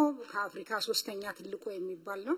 ይሄ ፕሮጀክት ከ71% አካባቢ በተለይ ፊዚካል አፈጻጸሙ 71% አካባቢ ላይ ይገኛል። በሚቀጥሉት 2 ዓመታት ተጠናቆ ወደ ስራ እንደሚገባና አሁንም የኢትዮጵያን የኃይል ዝግጁነት የኢነርጂ ዝግጁነት ለኢንዱስትሪያላይዜሽንም ይሁን በአጠቃላይ ለአካባቢውን ቀጠናችንን ፓወር ከማድረግ ከዛም ባሻገር ለመሄድ የምናደርገው ጉዞ ትልቅ አቅም እንደሚሆን የሚታሰብ ፕሮጀክት ነው። ሌላው የንፋስ ፕሮጀክቶች አሉን 2 አይሻ እና አሰላ። እነዚህ ፕሮጀክቶች አይሻ 84% ደርሷል። አሰላ ደግሞ 82% ደርሷል አፈጻጸማቸው ማለት ነው። ሌላው ትልቅ ፕሮጀክት ሳይጠቀስ መታለፍ የሌለበት አዲሱ የኤርፖርት ከተማ ግንባታ ፕሮጀክት ነው። አሁን ባለንበት ከ30 ቢሊዮን ብር በላይ በሆነ ኮንትራክት በ8 ሎት የግንባታ ቦታውን የማዘጋጀት ስራ እየተሰራ ይገኛል። የኤርፖርት ከተማው የዲዛይን ስራ የማጠናቀቅና ሀብት የማሰባሰብ ስራ በስፋት እየተሰራ ይገኛል ማለት ነው። ሌላ ፕሮጀክቶች እንግዲህ በርካታ በሀገራችን በተለያዩ አካባቢዎች ያሉ የመኖሪያ ቤት ፕሮጀክቶች ናቸው። ባለፉት 9 ወራት እንደ እቅድ 319406 ቤቶች ለመገንባት እቅድ ተይዞ ነበር። አፈጻጸሙ የዚህ 86% ወይም 275411 ቤቶች ተገንብቷል። ይሄ እንግዲህ በተለይ ከመኖሪያ ቤት አቅርቦትና ከቤት ግንባታ አኳያ ትልቅ የአሰራር ለውጥ መኖሩን እናውቃለን። መንግስት ቤት ዋና አቅራቢ ሳይሆን አመቻች እና ቤት አቅርቦት ላይ ለሚሳተፉ የግሉ ዘርፍ አስቻይ ሁኔታ በመፍጠር በዋናነት ቤት አቅርቦትን የግሉ ዘርፍ እንዲሳተፍበት በማበረታታት ነው የሚሰራው። እንግዲህ ባለፉት 9 ወራት በግሉ ዘርፍ በማህበርም በሪል ስቴት ግለሰቦችም የሰሩትን ቤት ጨምሮ 252656 በእቅድ ተይዞ 205038 ቤቶች ተሰርቷል። በመንግስት አስተባባሪነት ይሄ እንግዲህ ለአቅመ ደካማ ምንሰራቸውን ቤቶች ጨምሮ ማለት ነው 37304 አዳዲስ ቤቶች ተሰርተዋል ማለት ነው። የገጠር የልማት ማዕከላትም ላይ በፖሊሲ ድጋፍም በደረጃ በስታንዳርድም ድጋፍ ይደረጋል በሚመለከተው መስሪያ ቤት በኩል። በዚህ እንግዲህ በእነዚህ ገጠር ማዕከላት 33000 በላይ ቤቶች ተሰርተዋል ተገንብተዋል ማለት ነው። ሌላው ፕሮጀክት እንግዲህ የከተማ ሪሃቢሊቴሽን የከተማ መልሶ ማልማት በጣም ሻንቲ የሆኑ ቦታዎችን አዳዲስ መሰረተ ልማቶችን የመገንባት ከተማ ደረጃዎችን የመጨመር ስማርት የማድረግ አረንጓዴ የማድረግ ስራ የሆነው የኮሪደር ልማት ነው። አዲስ አበባ እንደምታውቁት በ8 ኮሪደሮች እና በ65 ሌሎች ከተሞች የሚታይ ውጤት ያላቸው ስራዎች እየተሰሩ ይገኛሉ። አዲስ አበባ ሁለተኛው ኮሪደር ሁለተኛው ፌዝ የኮሪደር ስራ በመጠናቀቅ ላይ ይገኛል። ከዛ በተጨማሪ ጎንደር፣ ጅማ፣ ቢሾፍቱ፣ ባህር ዳር፣ ሐረር፣ ሐዋሳ፣ ጅጅጋ፣ አርባ ምንጭ፣ ድሬዳዋ ከተሞች በደንብ የሚታይ የኮሪደር ልማት ስራ እየሰሩ ያሉ አካባቢዎች ናቸው። ሌሎችም ከተማዎች ጅምር ቢሆንም የኮሪደር ልማቱ ስራ በየአካባቢው እየተጠናከረ መሆኑን ያሳያል። የኮሪደር ልማት እንዲሁ የማሳመር የማስፋት ብቻ ሳይሆን በከተማው ውስጥ ለሚኖሩ ዜጎች አካታችነትን የሚያረጋግጥ ሰስቴነብል የሆነ ከተማና ሰስቴነብል ኮሚኒቲስ የመፍጠር ዓላማ ያለው ነው ማለት ነው። እንዲሁ ከምናየው ኮንስትራክሽን ባሻገር በርካታ ጉዳዮች አሉት በኮሪደር ልማት ውስጥ። ሌላው በመሰረተ ልማት ውስጥ የሚታየው የአዲስ መንገዶች ግንባታና የፍጥረት መንገድን ጨምሮ ነው። በ2017 9 ወራት ውስጥ 385 ኪሎ ሜትር መንገዶች ተሰርተዋል ማለት ነው። ወደ 123 የሚሆኑ ፕሮጀክቶች ናቸው ያሉት። እነዚህ ፕሮጀክቶች በተለያየ አፈጻጸም ደረጃ እና በተለያየ ሀገሪቱ አካባቢዎች ያሉ ናቸው። የፈጣን መንገዶችን ለብቻ ከኢኮኖሚያዊ ጠቀሜታቸው አኳያ ለይቶ ለማየት የዝዋይ ባቱ አርሲ ነገሌ መንገድ አጠቃላይ 57 ኪሎ ሜትር ነው። ከዛ ውስጥ 49 ኪሎ ሜትሩ ተጠናቋል። የአርሲ ነገሌ ሐዋሳ መንገድ ደግሞ አጠቃላይ የፍጥነት መንገድ ነው 52 ኪሎ ሜትር ነው። 33.5 ኪሎ ሜትሩ ተጠናቋል። አዳማ አዋሽ የፍጥነት መንገድ የመጀመሪያው ሎት አዲስ የተጀመረ ነው። 61 ኪሎ ሜትር አካባቢ ነው። 22 ኪሎ ሜትሩ ተጠናቋል ማለት ነው። ሌላው የመሰረተ ልማት ስራ የመስኖ መሰረተ ልማት ነው። እንግዲህ ከዚያ አኳያ በርካታ የመስኖ ፕሮጀክቶች አሉን። ያለቁ ፕሮጀክቶች ሁለተኛው ፌዛቸው ወይም ሁለተኛ ሎት ዋናው ግድብ ከተገነባ በኋላ አውታሮቹን የመገንባት ተርሸሪ ሰከንደሪ ካናሎችን የመስራት ስራ በስፋት እየተሰራ ይገኛል። እዚህ እንደው የተወሰኑ ፕሮግረስ ያደረጉ የመስኖ ፕሮጀክቶችን ያመጣሁት መገድ እንግዲህ 2016 መጨረሻ ላይ 60% ነበረ። አሁን 66% አፈጻጸም ደረጃ ላይ ይገኛል። በአመቱ ግን በ9 ወሩ ከተያዘለት እቅድ በላይ ነው። በ9 ወሩ 3.26% የመጨመር ነበር የታቀደው፣ ወደ 5.69% ተጨምሯል። ከዛ ውጪ ወልመል ሎት 1 እና 2፣ ጨልጨል ሎት 1 እና ጨልጨል ሎት 2 በጣም አዋጪ ከምንላቸው ፕሮጀክቶች ውስጥ ናቸው። በአዋጭነታቸው ትልቅ ዋጋ ያላቸው ፕሮጀክቶች ናቸው። እነዚህ ፕሮጀክቶችም ሁለቱም በጣም በጥሩ ሁኔታ እየሄዱ ነው ያሉት። ጨልጨል በተለይ ሎት 2 100% ኦልሞስት ተጠናቋል። በቅርብ የሚመረቅ ፕሮጀክት ነው ይሄ ማለት ነው። ወልመልም ሎት 1 ጥሩ ደረጃ ላይ ይገኛል። ከዛ ባለፈ ጎዴ ኦልሞስት የተጠናቀቀ ነው። ከሰም ተንዳው ግድብ እና የዱብቲ ዳይክ ስራዎች እንደዚሁ ጥሩ እንቅስቃሴ ላይ ነው የሚገኙት ማለት ነው። ሌላው እንግዲህ መንግስት ይዞ ከሚመራቸው መንግስት ኢንቨስት ከሚያደርግባቸው ፕሮጀክቶች በተጨማሪ ለኢኮኖሚው ትልቅ እንደምታ ያላቸው በግሉ ዘርፍ የሚሰሩ ፕሮጀክቶችን መንግስት የተለያየ ግብረ ኃይል በማቋቋም ድጋፍ ክትትል ያደርጋል። ልክ እንደ ገቢ ግብረ ኃይል ልክ እንደ ማኒፋክቸሪንግ ኢንዱስትሪ ግብረ ኃይል የማዕድን ግብረ ኃይል አለ። የማዕድን ካውንስል አለ። የማዕድን ካውንስል በዋናነት የማዕድንን ፖሊሲ ማዕድን ሚኒስቴር መስሪያ ቤት የሚሰራውን ስራ ሳይሆን ድጋፍና ክትትል የሚያደርገው እያንዳንዷ ፕሮጀክት የግሉ ዘርፍ ፕሮጀክት ያለባቸውን ችግር ተከታተሉ እያዩ የመፍታት ስራ ነው የሚሰራው። በዚህ እንደምታውቁት አንድ ብቻ የወርቅ ካምፓኒ በካምፓኒ ደረጃ የሚሰራ አንድ ብቻ ከነበረበት ባለፉት በዚሁ 9 ወራት 2 ተጨማሪ የወርቅ ፋብሪካዎች መከፈታቸውን ታውቃላችሁ፣ ተመርቀዋል። እነዚህ የኢትኖ ማዕድን እና ዋይኤምጂ የሚባሉት የማዕድን ካምፓኒዎች ናቸው።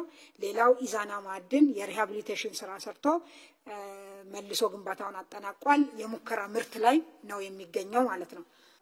ሌላኛው ከማዕድን አኳያ የድንጋይ ከሰል ነው። እንደምታውቁት የድንጋይ ከሰል ሲሚንቶን ጨምሮ ለአንዳንድ የአምራች ኢንዱስትሪ ዘርፎች የኢነርጂ ምንጭ ከመሆን አኳያ ትልቅ ሚና የሚጫወት ነው። በጣም በርካታ ዶላር ተከፍሎ ከውጪ እንደሚመጣ እናውቃለን። ይሄንን በሀገር ውስጥ ግን ጥሬ ዕቃው እያለ የማጠብ እና እነዚህን ደግሞ የማጠብ ስራ የሚሰሩ ፋብሪካዎችን ፕላንቶችን የማቋቋም እና ኢንቨስትመንቱን የማምጣት ነበረ ክፍተቱ። አሁን እንግዲህ ባለፉት 9 ወራት ኢቲ ሚነራል ተጠናቆ ወደ ምርት ገብቷል። ተመርቆ የሆልዲንግ የሚባል ፕላንት አንዱን ሌላ ፕላንትም አለው እሱን እየሰራ ነው። ፕላንት አንድ እንደዚሁ ተጠናቋል። ይሄ 155,000 ቶን በአመት ያመርታል። የኢቲ ሚነራል 150 ቶን ድንጋይ ከሰል ማጠብ የሚችል ነው በሰዓት። ኢቲ ሚነራል ዴቨሎፕመንት እንደዚሁ 45,000 ቶን በአመት የሚያመርት በግንባታ ሂደት ላይ ይገኛል። ትልቁ ደግሞ ናሽናል ማይኒንግ ኮርፖሬሽን የያዘው በአመት 1 ሚሊዮን ቶን የሚያመርት ግንባታ ተጠናቆ የቴስት እና ኮሚሽኒንግ ስራ ላይ ይገኛል። ይሄ ከ2 ሚሊዮን ቶን በላይ በአመት እንድናመርት ያደርገናል። እነዚህ ፋብሪካዎች ሙሉ በሙሉ ወደ ስራ መግባት በአመት ለአሁን እኛ የምንፈልገው ወደ 1.5 ሚሊዮን ቶን ነው። እኛ ሰርፕለስ ኖሮን ኤክስፖርት ለማድረግ እድል የሚፈጥር ነው ማለት ነው።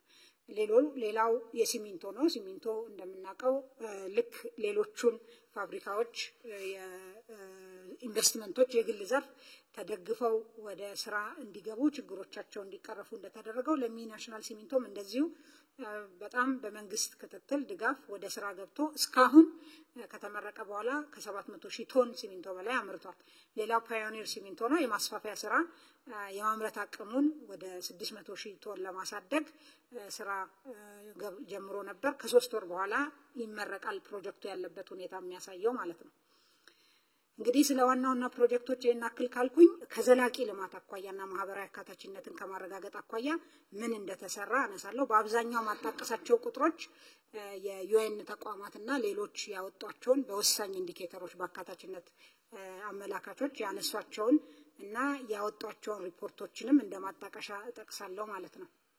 ከትምህርት አኳያ ትምህርት ጥራትን ለማሻሻል በተለይ የትምህርት ቤቶቻችን ሁኔታ የአጠቃላይ ትምህርት ቤቶቻችን ሁኔታ የትምህርትን ጥራት የትምህርትን አውትካም የሚወስኑ በመሆናቸው የክፍሎች ሁኔታን የተሻሉ ደረጃቸውን የመጠኑ ትምህርት ቤቶች እንዲሆኑ ውሃ፣ መታጠቢያ ቤት፣ ወንበሮች እና መጽሐፎች እንዲሁም አስፈላጊ የትምህርት ቤት ግብዓቶች የትምህርት ጥራትን ማሳካት የሚያስችሉ ለመስራት በተጨማሪ እንግዲህ የትምህርት ለትውልድ የሚባል ኢኒሼቲቭ በክቡር ጠቅላይ ሚኒስትራችን መጀመሩን እናስታውሳለን። በዚህ በ2 አመት እንግዲህ እንደምናየው 82 ቢሊዮን ብር መሰብሰብ ተችሏል። የተሰራ ስራ ቅድመ አንደኛ ደረጃ ትምህርት ቤት በ2 አመት 5904 አዲስ ቅድመ አንደኛ ደረጃ ትምህርት ቤት በትምህርት ለትውልድ ብቻ ኋላ መጣሉ አጠቃላይ ምናክል ኬጂዎች እንደተሰሩ አንደኛና መካከለኛ ደረጃ ትምህርት ቤቶች 832 ተሰርተዋል። የሁለተኛ ደረጃ ትምህርት ቤቶች 712 ተሰርተዋል። በአጠቃላይ 6815 ትምህርት ቤቶች ተሰርተዋል። በዚህ በሞቢላይዝ በተደረገ ገንዘብ ማለት ነው። በነባር ትምህርት ቤቶች ላይም የእደሳ ስራ ተሰርቷል። አዲስ ክፍሎች ከ10,000 በላይ ተሰርተዋል። መታጠቢያ ቤቶች፣ የውሃ ተቋማት በሺዎች የሚቆጠሩ ተገንብተዋል። እድሳት የተደረገላቸው ትምህርት ቤቶች በአጠቃላይ ወደ 22,343 ናቸው። ተጨማሪ 26,793 የተማሪዎች ወንበር ወይም መቀመጫ በዚህ በትምህርት ለትውልድ በተሰበሰበ ገንዘብ ተሰርቷል። ሌላው በተጨማሪ ከትምህርት ለትውልድ ውጪ በፌደራል ትምህርት ሚኒስቴር የልማት አጋሮችን በማስተባበር 162 ትምህርት ቤቶች ግማሹ ተጠናቆ የማረካከብ ስራ ተሰርቷል። እንደምታውቁት የፌደራል መንግስት አጠቃላይ ትምህርት ላይ በህጉ መሰረት አይሳተፍም፣ መሳተፍም ግዴታ የለበትም። መሰረተ ልማቱ ላይ ግን ያሉ ክፍተቶችን ለመሙላት እና የትምህርት ጥራትን ስታንዳርድ ሴትም ለማድረግ እንዲቻል እነዚህ ትምህርት ቤቶች የተሰሩ ነው። ለምሳሌ 51ኛ ደረጃ ትምህርት ቤት ተጠናቀው ለሚመለከተው ተረክበዋል። 31 ሞዴል ትምህርት ቤቶች በስራ ሂደት ላይ ይገኛሉ። 16ቱ አክቹዋሊ ኮንስትራክሽን ስራ ውስጥ ገብተዋል። 15ቱ ኮንትራት እየተሰጠ ነው ያለው ማለት ነው። 10 በጦርነት የፈረሱ ትምህርት ቤቶች እየተሰሩ ነው፣ ተሰርተዋል፣ ተጠናቀዋል። 8 አዳሪ ትምህርት ቤቶች እንደዚሁ ማለት ነው። እና እንግዲህ በትምህርት ጥራትን ከማስጠበቅ ተደራሽነትን ከማስፋፋት አጠቃላይ ማህበራዊ አካታችነትን ከማረጋገጥ አኳያ ትምህርትን የመሰለ ኢንቨስትመንት የለም። ከዚህ አኳያ መንግስት ከፖሊሲም ባሻገር በተለያዩ አማራጮች ትምህርት ተደራሽነትን ለማስፋት እየተሰራ ነው ማለት ነው። ሌላው እንግዲህ ይሄ ከ2018 በኋላ ያለ ለውጥ ነው። እንደምታውቁት መንግስት በአጠቃላይ ትምህርትም በተለይ ደግሞ በፕሪ ፕራይመሪ ኤዱኬሽን በምንለው ቅድመ አንደኛ ደረጃ ላይ በፖሊሲው ያልነበረ ነው። በአዲሱ ፖሊሲ የቅድመ አንደኛ ትምህርት በሁሉም አካባቢ መሰጠት አለበት። በተለይ የትምህርት አውትካምን በከፍተኛ ሁኔታ ይወስናል። የኤርሊ ቻይልድሁድ ዴቨሎፕመንት ላይ ትልቅ ሚና የሚጫወት በመሆኑ እዚህ ላይ ትኩረት ሰጥቶ ሲሰራ ቆይቷል። ከዚህ አኳያ ባለፉት 5 ዓመታት 35,322 ትምህርት ቤቶች ተሰርቷል። ይሄ እንግዲህ ቅድም ያልኳቸው ጋር ሲደመር ይሄ ከፍ ያለ ቁጥር ይሆናል ማለት ነው። በተለይ በዚህ የተሰራውን ስራ የተለያዩ ተቋማት እዚህ ላይ እንደምትመለከቱት ዓለም ባንክም በጣም ሪኮግናይዝ ያደርጋል። ፕሪ ፕራይመሪ ኤዱኬሽን ላይ ኢንቨስት ማድረግ መጀመራችን ለፊውቸር እንግዲህ ሀገራችንን የሚቀበሉ ትውልዶች የተሻሉ እንዲሆኑ እድል የሚሰጥ ነው። የትምህርት ቤት ምገባ ሌላው ነው። as we speak 6.3 ሚሊዮን ተማሪዎች በአገሪቷ በአጠቃላይ በቀን 2 በትምህርት ቤት ይመገባሉ። ሌላው እንደ ኢንዲኬተር እንደ ውጤት አመላካች የምናየው ንጥር ተሳትፎ ይባላል። የትምህርት ተሳትፎ የፕሪ ፕራይመሪ ወይም የቅድመ አንደኛ ንጥር ተሳትፎ በአጠቃላይ 45% ደርሷል። ይሄ እንግዲህ በግል ብቻ አቅም ያለው ልኮ የሚያስተምር ከነበረበት የመንግስት በመጨመሩ የመጣ ምርታ ነው ማለት ነውና ይሄ አንዱ ትልቅ የማህበራዊ አካታችነት ፒላር ነው ብለን ነው የምንወስደው። አጠቃላይ ከአንደኛ እስከ 8ኛ ክፍል ንጥር ተሳትፎም የኮቪድ ጊዜ በክላይሜት ቼንጅ በኮንፍሊክት ትንሽ ይካፕ አጋጥሞት እንደገና ፒክ ማድረግ ጀምሯል። እንደምታዩት የ2016 መረጃ ነው ይሄ። የ17 ተጠናቆ ይወጣል። 88.4 በመቶ ደርሷል። ንጥር ተሳትፎ ነው። ይሄ ማለት ምንድነው? በእድሜያቸው መግባት ባለባቸው ጊዜ ገብተው ለምሳሌ አንደኛ ክፍል ላይ በ7 ዓመቱ ከሆነ በ7 ዓመቱ የገባው ልጅ ብቻ ተቆጥሮ ነው። እዛ ክፍል ውስጥ በ10 ዓመቱ ያለ ሊኖር ይችላል፣ የ11 ዓመት ልጅ ሊኖር ይችላል። ያን አያካትትም። ይሄ በእድሜው የገባ ልጅ ብቻ ትልቅ የጥራት አመላካች ነው። 88% መድረስ ተችሏል ማለት ነው። ሌላኛው ጤና ነው። የማህበራዊ አካታችነት ወሳኝ አመላካች በተለይ የእናቶችና የህፃናት ጤና ላይ የሚሰራ ስራ የእናቶች ሞት ምጣኔ የተባበሩት መንግስታት የሰስቴናብል ዴቨሎፕመንት ጎል ዘላቂ የልማት ግቦች ላይ የተቀመጠ ግብ አለ በ2030 መሳካት ያለበት። እዛ ላይ ከመድረስ አኳያ ኢትዮጵያ እያደረገች ያለችው በጣም ጥሩ እንቅስቃሴ መሆኑን የሚያሳይ ሰሞኑን የወጣ የዩኤን መረጃ እንደሚያሳየው 412 ከ1000 ላይቭ በርዝስ የነበረ የሞት ምጣኔን ወደ 195 ማውረድ ተችሏል። ይሄ የ2015 ነው። በቅርብ ደግሞ ተጨማሪ መረጃ የሚወጣ ይሆናል። ይሄንን በጣም በዓለም አቀፍ ደረጃ ሪኮግኒሽን ያገኘ እንግዲህ ሰሞኑንም አይታችሁ ከሆነ ሶሻል ሚዲያ ላይ የነበረ ሪፖርት ነው የዩኤን ሪፖርት ላይ ማለት ነው። ኢትዮጵያ ይሄን እቅድ ልታሳካ እንደምትችልም ማሳያ ነው።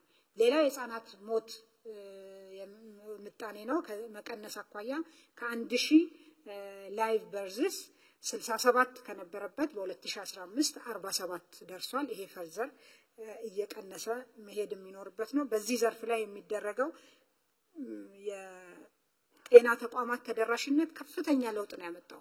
በጤና ጣቢያ፣ በጤና በክሊኒክ፣ በሆስፒታል መጀመሪያ ደረጃም ሁለተኛ ደረጃ ሆስፒታሎችም ቁጥር በከፍተኛ ሁኔታ ጨምሯል። ያ ተደራሽነት እነዚህን የሞት ምጣኔዎችን ለመቀነስ ትልቅ ሚና ነበራቸው ማለት ነው። ሌላኛው የአገራዊ ንጹህ መጠጥ ውሃ ነው። እንግዲህ አንዱ ውጤት የዜጎችን የኑሮ ሁኔታ እና ጥራት ከሚያሻሽሉ ነገሮች ውስጥ የውሃና የኢነርጂ ተደራሽነት ነው። እዚህ ጋር የውሃ እንግዲህ ተደራሽነትን ስናይ 69% ደርሷል። አጠቃላይ ናሽናል የውሃ የንጹህ መጠጥ ውሃ ተደራሽነት። ሌላው የማህበራዊ አካታችነት ማሳያ እንግዲህ የተለያዩ የህብረተሰብ ክፍሎችን በተለይ ተጋላጭ የሆኑ የህብረተሰብ ክፍሎች ተሳትፎን ተጠቃሚነትን የሚያረጋግጡ ስራዎችን ውጤታማነት የሚለካ ነው። ከዚህ አኳያ የጾታ ምጥጥን የጀንደር ጋፕ ኢንዴክስ ይሄም የኢንተርናሽናል መለኪያ በዓለም አቀፍ ተቋማት የወጣ ነው። 2015 ላይ ከነበረበት 0.64 2023 ላይ 0.711 ደርሷል። በዚህም ኢትዮጵያ ግሎባል ራንኳ በ2015 124ኛ ሀገር ነበረች። አሁን በ2023 ላይ 75ኛ ሆናለች። ይሄ ኢንዴክስ የሚያየው በኢኮኖሚ ተሳትፎና ተጠቃሚነትን፣ በማህበራዊ ጉዳይ ተጠቃሚነትን፣ አካታችነት ምን ያክል ተረጋግጧል የሚለውንና ፖለቲካዊ ተሳትፎን የሚመለከት ነው። በእነዚህ ኢንዴክስ ኢትዮጵያ ጥሩ አፈጻጸም ያሳየች መሆኑን ያሳያል ግሎባል ራንኩ። ሌላኛው ከዘላቂ ልማት ማህበራዊ አካታችነት አኳያ የምናየው ለዜጎች ምቹ የሆነ ከተማን መፍጠር ሰስቴናብል የሆነ ሲቲ ሰስቴናብል ኮሚኒቲ ብለው ያስቀመጡትን ግብ ከማሳካት አኳያ እየተሰሩ ያሉ ስራዎች ነው። ለማሳያ ሌላ ጋር የተሰራው እንዳለ ሆኖ በቁጥር በቅርብ ስላለኝ ያመጣሁት በአዲስ አበባ ብቻ ባለፉት 2 የኮሪደር ስራዎች 28 የስፖርት ማዘውተሪያ ቦታዎች በየአካባቢው ተሰርተዋል ማለት ነው። ይሄ የዜጎችን የኑሮ ጥራት የኑሮ ሁኔታ ከማሻሻል አኳያ ትልቅ ሚና የሚጫወት ነው። ፓርኮች በነፃ ለዜጎች ኦፕን ስፔሶች ፓርክና ፕላዛ ከ193 በላይ ተገንብተዋል ማለት ነው። በህፃናት መጫወቻዎች 66 አካባቢ ተገንብተዋል። ይሄ በአጠቃላይ በከተማ ውስጥ ለዜጎች ምቹ ሁኔታ ከመፍጠር አኳያ አካታች ከመሆን አኳያ ትልቅ ሚና የሚጫወት ነው። ሳልጠቅስ ማላልፈው ባለፉት 6 ዓመታት የአቅመ ደካማ ቤቶችን የማደስ በየክልሉ ከክብር ጠቅላይ ሚኒስትራችን ጀምሮ የተወሰደው ኢኒሼቲቭ በአጠቃላይ ከ170,000 በላይ ቤቶች ተገንብተው ለተጠቃሚዎች ተላልፈዋል። በአዲስ አበባ ብቻ ባለፉት 9 ወራት በመልሶ ማልማት 8672 ቤቶች ተገንብተዋል ማለት ነው በ9 ወር ብቻ። ሌላኛው እንግዲህ የማህበራዊ አካታችነትና በአጠቃላይ የሉዓላዊነትና የአይበገሬነት መሰሶ አድርገን የወሰድነው ሰብአዊ ድጋፍን በራስ አቅም የመሙላት አዲሱ እይታ ነው። ለዚህ አዲስ ፖሊሲ አዲስ ህግ አገር በቀል አቅም ለመገንባት 5 ፒላሮች ያሉት እቅድ ታቅዶ ወደ ስራ ተገብቶ ነበር። 5ቱ ፒላሮች እንደምታስታውሱት የመጠባበቂያና የዕለት ደራስ ክምችት በራሳችን ስትራቴጂክ ሪዘርቭ የመያዝ፣ የአደጋ ስጋት ምላሽ ፈንድ ማደራጀት፣ ሰብአዊ ድጋፍ ማከማቻ መጋዘኖችን ማስፋፋት እና ጥራታቸውንና ደረጃቸውን የጠበቁ ማድረግ፣ ቅጽበታዊ አደጋዎች አገልግሎት ማደራጀት፣ የቤተሰብ ኃላፊነትና የማህበረሰብ አጋርነትን በዚህ ውስጥ በደንብ ሞቢላይዝ አድርጎ መጠቀምን የሚል ነው። እንግዲህ አሁን ዓለም ያለበት ሁኔታ ቅድም እንዳልኩት የልማት አጋርነት ኦፊሻል ዴቨሎፕመንት አሲስታንስ በደንብ ጎልቶ ችግሩ እየወጣ ያለው አሁን ቢሆንም ይሄን እኛ ቀድመን ህዝባችንን በሚሊዮኖች የሚቆጠሩ ዜጎችን አወያይተን ወደ ስራ ገብተናል ማለት ነው። ይሄን እንግዲህ ከአመት በላይ የሆነው ኢኒሺዬቲቭ ነው። ከዚህ አኳያ ምን ውጤቶች ተገኙ የሚለው በየክልሉ መሬት እንዲለይ ይሄ ስትራቴጂክ ሪዘርቭ የሚመረትበት መሬት እንዲለይ በተደረገው መሰረት እስካሁን ከሚጠበቀው 40% መሬት ተለይቷል። ወደ 11221 ሄክታር መሬት ማለት ነው። በ5% አካባቢ ላይ ተዘርቶ 1 ሚሊዮን ኩንታል ለስትራቴጂክ ሪዘርቭ እንግዲህ ያልነበረን ነው ማምረት ተችሏል። የአደጋ ምላሽ ፈንድ በሚመለከት በ11 ክልሎችና ከተማ አስተዳደሮች ህጋዊ አሰራር ካውንስላቸው አጽድቀው አዘጋጅተዋል። መደበኛ የሰብአዊ ድጋፍ 9 ክልሎች በራሳቸው አቅም ፍላጎታቸውን እየሸፈኑ ነው ማለት ነው። የሰብአዊ ድጋፍ ፈላጊ ቁጥር ባለፉት 5 ዓመታት እንግዲህ በተደረገው የማጣራት ስራ በ86% ቀንሷል። እንግዲህ አጠቃላይ የዘላቂ ልማትን የማሳካትና ማህበራዊ አካታችነትን እንዲሁም ሁለንተናዊ ሉዓላዊነትን ከማረጋገጥ አኳያ እነዚህ ስራዎች ማሳያ ናቸው። 5ኛው ክፍል አስቻይ ሁኔታ እንግዲህ ቀደም ስነሳም እንዳልኩት ልማት ኢኮኖሚ ልማትን ለማሳለጥ የሰላም የዲፕሎማሲና አጠቃላይ የትብብር ቀጠናዊ የሚሆን ዓለም አቀፋዊ ትብብር ሁኔታዎች በጣም ወሳኝ ናቸው። ከዚህ አኳያ ባለፉት 9 ወራት ምን ተሰሩ የሚለውን ስንመለከት እንግዲህ በተሰሩ የፖለቲካ የድርድርና የህግ ማስከበር ስራዎች ከዚህ ቀደም የሰላም እጦት የነበረባቸው አካባቢዎች የተሻለ ሰላም መገኘት መቻሉ በርካታ ማሳያዎች አሉ። እንግዲህ በአማራና በኦሮሚያ እንዲሁም በሌሎች ክልሎች ታጣቂ ኃይሎች የመንግስት ጥሪን ተቀብለው እየገቡ መሆኑ አንዱ ማሳያ ነው። ሀገራዊ ምክክር ከትግራይ ክልል ውጪ በሁሉም ክልሎች መካሄዱ በተለይ ደግሞ በአማራ ክልል በቅርብ መካሄዱ በዛ ክልል ያለው የጸጥታ ሁኔታ የተሻለ እየሆነ የሄደ መሆኑን ማሳያ ነው። የትግራይ ክልል ጊዜያዊ አስተዳደር እንዲራዘምና መልሶ እንዲቋቋም መደረጉ ትልቅ ሚና የተጫወተ ነው። ቀጠናዊ ሁኔታችንን ስንመለከት እንግዲህ በቀጠናችን ዘርፈ ብዙ የፖለቲካ እና የጸጥታ ቀውስ የሚያስተናግድ ቀጠና ነው። ግን ባለፉት አመታት በሀገራችን ውስጥ የተፈጠሩ ችግሮች ተፈጥሮ የነበሩ ቻሌንጆችን መሻገርና አሁን ባለንበት ሁኔታ ላይ መድረሳችን ኢትዮጵያን አሁንም የመረጋጋትና የሰላም ማዕከል ለቀጠናው መረጋጋት ወሳኝ ሚና የምትጫወትና ሚና ተስፋ የሚጣልባት ሀገር መሆኑን ማስረገጥ ይቻላል ማለት ነው። እንግዲህ ፕሬዘንቴሽኔ ሳጠቃልል በቀጣይ ትኩረት የሚሹ ጥቂት ነገሮችን ላንሳ። እንግዲህ የዓለም አቀፍ የንግድ ጦርነት ተጽዕኖ እና እድልን ያገናዘበ ፈጣን የፖሊሲና ተግባራዊ ምላሽ መስጠት ያስፈልጋል። የገቢ ሸቀጦችን የመተካት ስራችን ተጠናክሮ መቀጠል አለበት። በተለይ እኛ ያመረትና ያለናቸው ግን እየገቡ ያሉ ሸቀጦችን መፈተሽና ስልት መቀየስ ያስፈልጋል። እንግዲህ የልማት አጋሮች ድጋፍ መቀነስ ተጽዕኖን ለመቋቋም የሚያስችል የሀብት አመዳደብ ቅደም ተከተልን ታሳቢ ማድረግ ያስፈልጋል። በጥብቅ የፊስካልና የገንዘብ ፖሊሲ ማዕቀፍ የካፒታል ገበያ አማራጭ የፋይናንስ አቅራቢነትን ማጠናከር ቅድም እንዳየነው 500 ቢሊዮኑ አይነት መንግስትም የሚገዛው ትሬጀሪ ቢል በዛው ቢሳለጥ የተሻለ ውጤት ያመጣል። የዋጋ ግሽበት ክልላዊ ገጽታዎች አሉት፣ ቫሪያቢሊቲዎች አሉት። ያን መሰረት ያደረጉ የምርትና የንግድ እሴት ሰንሰለት ማሻሻያዎችን ማድረግ ያስፈልጋል። የዋጋ ንረት ዝቅተኛ ደረጃ እስኪደርስ ድረስ በትኩረት መስራት ያስፈልጋል። ሳቢ ማበረታቻ ለተሻለ ሬሚታንስ ፍሰትና የሬሚታንስ እንግዲህ ህገወጥ ውድድር ማነቆችን መፍታት ያስፈልጋል። በተለይ ሬሚታንስ በሚፈለገው ደረጃ ለሪፎርሙ ሪስፖንድ አላደረገም ብለን እናምናለን። በእርግጥ ወደ 17% እድገት አስመዝግቧል። ግን አሁንም ቢሆን ከዚህ የተሻለ መሆን ስላለበት ባንኮች የንግድ ባንኮች እዚህ ላይ በደንብ መስራት አለባቸው ማለት ነው። የተቋማዊ የገጠር ትራንስፎርሜሽን ስራ የተጀመረው የግብርና ትሩፋቶችን ለማስቀጠልና ለዘርፈ ብዙ ተጠቃሚነት መስፋፋት አለበት። የማዕድን ኢንቨስትመንት ለማክሮ ኢኮኖሚ ያሳየውን በጎ ምላሽ ቀጣይነት ማረጋገጥ ያስፈልጋል። ንዑስ ኢንዱስትሪ ተኮር ዘርፈ ብዙ ድጋፍ ለተሻለ የማኒፋክቸሪንግ ምላሽ ሰጪነት አሁን ማኒፋክቸሪንግም ምላሹ ከአምናው የተሻለ እድገት ቢያስመዘግብም በኤክስፖርትም ቀሪ ስራዎች አሉ። እነዛን አጠናክሮ አሁን የተጀመረው የድጋፍ ስራ መጠናከር አለበት። የፋይናንስ አማራጮች በተለይ ለመሰረተ ልማትና ለቤት ልማት በደንብ መጠናከር አለበት።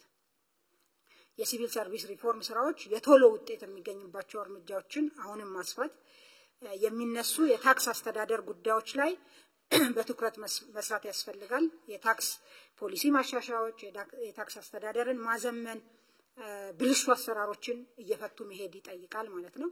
የተጀመረው ሪፎርም የሚፈልገውን ዘላቂ ውጤት እንዲያመጣ አጠናክሮ መቀጠል፣ በተደረገው የሪፎርም መጠን ምላሽ ያልሰጡ እንደ ሬሚታንስ የውጭ ኢንቨስትመንት ላይ ትኩረት አድርጎ መስራት፣ ኤክስፖርትም የተወሰኑ የምርት አይነቶች ምላሽ በሚፈልገው መጠን ያልሰጡ አሉ። እነሱም እንደዚሁ ላይ ስራ መስራት ይጠይቃል። በማኒፋክቸሪንግ በገቢ በማዕድን ላይ በቅንጅት የተሰሩ እና ውጤት የታየባቸው ስራዎች ወደ ሌሎች ዘርፎች ማስፋት ያስፈልጋል። ሌላው የተጀመረው የፖለቲካ ስራና የህግ ማስከበር ተግባር አስተማማኝ የጸጥታ ሁኔታ እስኪፈጠር መጠናከር ይኖርበታል። ሀገራዊ ምክክር ደግሞ በተሳካ ሁኔታ በሁሉም አካባቢ እንዲጠናቀቅ ያስፈልጋል ማለት ነው። በጣም አመሰግናለሁ።